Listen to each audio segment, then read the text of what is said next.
Fala pessoal, Carol na área, trazendo mais um vídeo aqui no canal. No vídeo de hoje eu vou contar pra vocês um caso que aconteceu em 1986. Na verdade são dois casos de duas meninas que tinham idades bem próximas e são casos muito parecidos. Mas vocês vão ver que a conclusão desses dois casos aqui não é o que a gente tá pensando. Se você se interessa por esse tipo de conteúdo, casos criminais resolvidos, de mistérios, já se inscreve aqui no canal, deixa um like nesse vídeo que isso é muito importante, também ativa o sininho de notificações. Bora pro vídeo!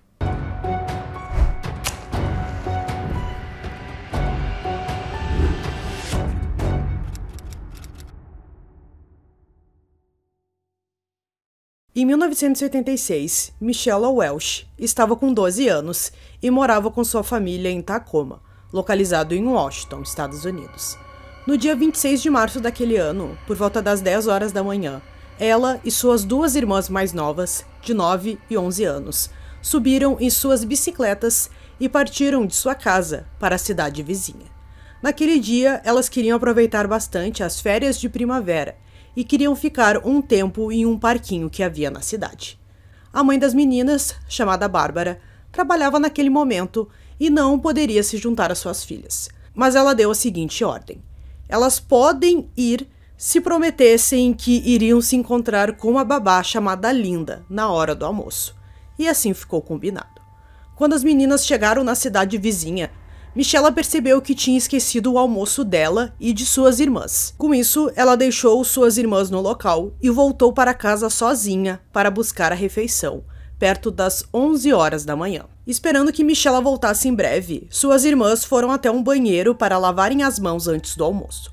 As meninas se distraíram um pouco e logo em seguida foram até o local combinado para fazer o piquenique. Quando as duas meninas chegaram, elas viram que Michelle havia preparado uma toalha e colocado o almoço das meninas em cima, mas a irmã mais velha não estava em lugar nenhum. As duas irmãs ficaram preocupadas e acharam estranho que a Michelle não estava em lugar nenhum. Ficou claro ali que ela tinha voltado com um almoço, mas o que será que tinha acontecido? Será que ela tinha se cansado de esperar as irmãs que tinham ido no banheiro e resolveu brincar com alguns outros amigos? Então elas tiveram a ideia ali de dar uma volta no parque para ver se encontravam a irmã, mas a Michelle não estava em lugar nenhum. Quando Linda chegou ao local, ficou claro que algo estava errado. Quando ela soube que Michelle não era vista há quase uma hora, ela ligou para a mãe das meninas e contou o que estava acontecendo.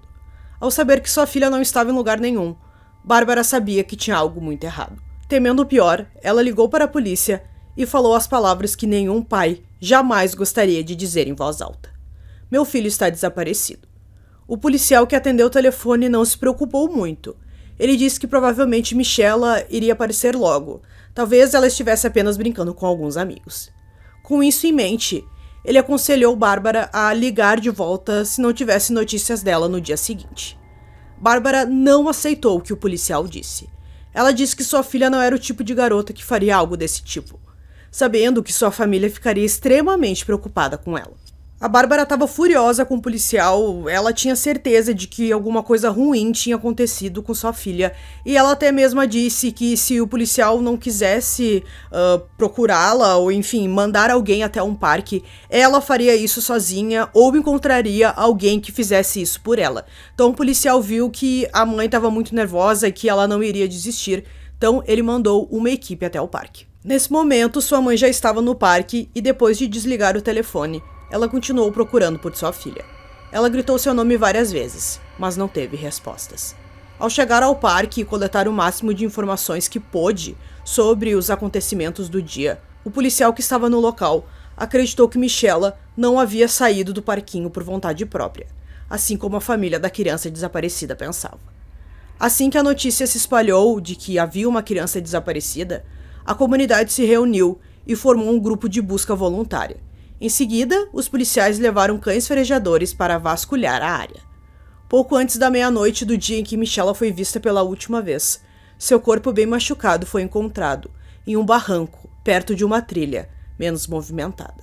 Suas roupas foram rasgadas e em seu corpo havia sangue. Para aqueles que a encontraram, perceberam que ela já estava há algum tempo ali. Mais tarde, uma autópsia revelou que a menina de 12 anos foi violada, e ela também recebeu vários golpes na cabeça, com um objeto contundente, antes de sucumbir a um ferimento na garganta. Amostras de sêmen e sangue foram coletadas e comparadas com as de agressores sexuais conhecidos, mas nenhuma era compatível. Nessa época, o DNA ainda estava no início e uma base de dados nacional ainda não tinha sido estabelecida. Com isso, os investigadores não tiveram outra escolha senão guardar as provas vitais na esperança de que os avanços na tecnologia um dia nos levassem ao assassino de Michela. Com a investigação em andamento, os policiais receberam algumas pistas. Entre elas estavam descrições de um homem branco de 30 e poucos anos visto conversando com Michela, perto de uma trilha, mais ou menos 1h da tarde. Mas foi apenas isso que eles conseguiram. Eles não podiam imaginar que algo tão parecido aconteceria novamente em um curto espaço de tempo. 5 meses após o crime, em 4 de agosto de 1986, Jennifer Bastian, ou apenas Jenny, de 13 anos, foi dar um passeio de bicicleta no Pointe Defiance Park, a apenas 5 quilômetros da área onde Michela desapareceu. Como morava a apenas 1,5 km de distância, Jenny não tinha medo de ir sozinha ao parque, só que dessa vez ela nunca voltou para casa. Antes de dar o passeio, ela deixou um bilhete para sua mãe, dizendo que estaria em casa até às 6h30 daquele dia. Só que esse horário chegou e a Jenny não voltou para casa. É claro que seus pais ficaram muito preocupados. Eles sabiam que tinha alguma coisa muito errada. Quando ela não foi encontrada em nenhum lugar, eles relataram seu desaparecimento às autoridades locais. Dessa vez, com um crime envolvendo uma criança que ainda não tinha sido resolvido, a polícia entrou em ação imediatamente. Dentro de 1 hora, equipes de busca foram enviadas ao parque, em uma tentativa desesperada de encontrar Jennifer, antes que fosse tarde demais. Embora tenham procurado incansavelmente durante a noite, nenhum vestígio da menina desaparecida foi encontrado. Em 28 de agosto, 4 semanas depois de Jennifer ter desaparecido, um corredor tropeçou em um corpo em estado avançado de decomposição, próximo a uma pista de corrida, no Parque Pointe Defiance. Os restos mortais foram posteriormente confirmados como sendo de Jennifer Bastian. O médico legista determinou que Jennifer foi violada antes de morrer. Apesar de sua pequena estatura, ela lutou muito e ferimentos defensivos eram visíveis. A causa de sua morte foi estrangulada. Quando o local onde o corpo foi descoberto foi revistado em busca de pistas, a bicicleta de Jennifer foi encontrada enterrada embaixo de uma pilha de folhas. Os investigadores deduziram que seu assassino havia feito uma tentativa ali de esconder essa evidência tão importante, em vez de ser visto saindo do parque com uma bicicleta infantil. Assim como no caso de Michela, eles também tinham o DNA do assassino, mas não conseguiram levar o caso adiante. Muito tempo se passou até que algo importante apareceu. Em 2006, com a tecnologia de DNA crescendo, detetives de casos arquivados conseguiram desenvolver um perfil usando as amostras coletadas da cena do crime de Michela. As informações então foram inseridas no banco de dados. 10 anos depois, a ciência da genealogia genética foi introduzida no caso. Essa nova forma de identificação utilizou amostras familiares para restringir o campo a uma linhagem específica.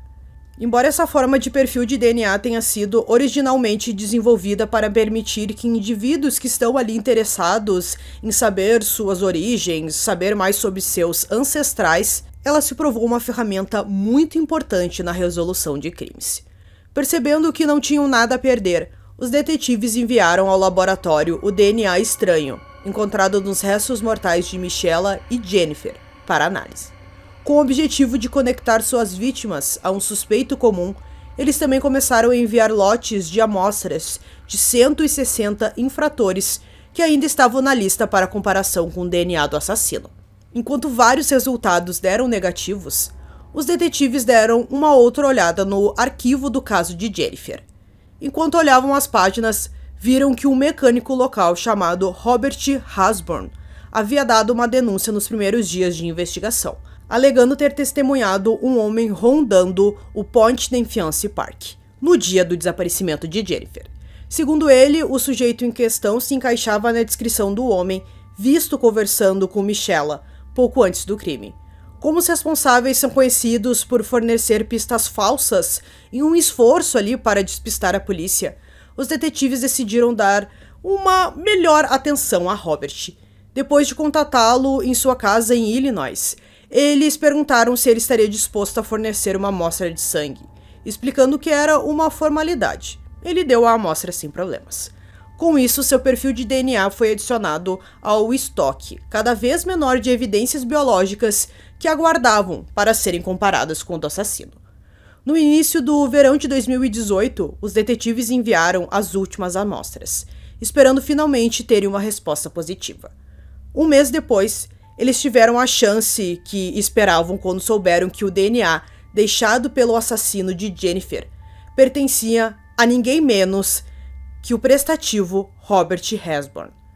Em um desenvolvimento impressionante, os mesmos testes provaram conclusivamente que ele não era o homem que tirou a vida de Michelle Welch. Enquanto eles estavam felizes por finalmente poder responsabilizar o assassino de Jennifer por suas ações, os investigadores ainda tinham um assassinato não resolvido em suas mãos. Por mais que tentassem, eles não conseguiam entender o fato de que 2 predadores com o mesmo modus operandi atacaram a pacífica comunidade de Tacoma em um período de apenas 6 meses. Com seu envolvimento na morte de Jennifer não mais em questão, Robert Hesburn, de 61 anos, foi preso e acusado de assassinato. Quando o DNA encontrado em Michelle foi inserido no sistema de genealogia forense, os técnicos descobriram que as amostras pertenciam a uma família de sobrenome Hartman. Em uma sorte enorme, o DNA foi atribuído a 2 irmãos que viviam no estado de Washington. Agora que os irmãos Hartman estavam em seu radar, os detetives começaram a persegui-los com a intenção de coletar seu DNA clandestinamente. Depois de observar a dupla jantando em um restaurante, eles juntaram o guardanapo usado de Gary e o canudo de seu irmão mais novo e levaram para testes. Quando os resultados chegaram 2 semanas depois, eles mostraram que Gary era o assassino de Michelle. Com isso, ele foi preso em junho de 2018. Durante o julgamento, soube que Gary, que tinha 34 anos na época do crime, morava muito perto do parque. Embora os advogados de defesa não tenham negado que seu cliente matou Michelle, eles culparam o assassinato por um surto psicótico causado por seu abuso de drogas e álcool, que por sua vez atribuíram a seus pais abusivos. Seus advogados destacaram que ele mudou sua vida em 89, formando-se em enfermagem e encontrando um emprego na ala psiquiátrica de um hospital no condado de Pierce, em Washington. Eles insistiram que se ele realmente tivesse matado a menina de 12 anos, ele apenas não se lembrava de ter feito isso. Em 22 de março de 2022, ele foi considerado culpado e condenado a 26 anos. Como já tinha mais de 60 anos, sua pena foi praticamente considerada perpétua. Ele pediu desculpas à família de Michelle, mas nunca disse por que fez aquilo. Em janeiro de 2019, Robert Hesburn se declarou culpado do crime contra Jennifer Bastian e foi condenado a 27 anos de prisão. Podemos ver que nem Robert e nem Gary tiveram problemas com a lei antes dos assassinatos. Tanto quanto se sabe, eles eram perfeitos estranhos que nunca tiveram nenhum contato. Alguns acreditam que Robert imitou Gary, mas ele negou. Robert também nunca disse o porquê fez aquilo. Então, pessoal, concluindo, esse caso aqui para vocês é um caso bem diferente, onde praticamente a polícia tinha certeza de que era o mesmo assassino de que tinha cometido aqueles 2 crimes. Então, quando eles descobriram que o DNA não era o mesmo, eles ficaram bem chocados. Mas eles também tiveram bastante sorte com a ajuda do DNA. Eles finalmente conseguiram resolver mais de 30 anos depois de que os 2 crimes tinham acontecido. Então, mais uma vez, o DNA foi muito importante nesses 2 casos aqui. Então, espero que vocês tenham gostado desse vídeo. Esse foi mais um vídeo aqui no canal. Durmam bem e até o próximo.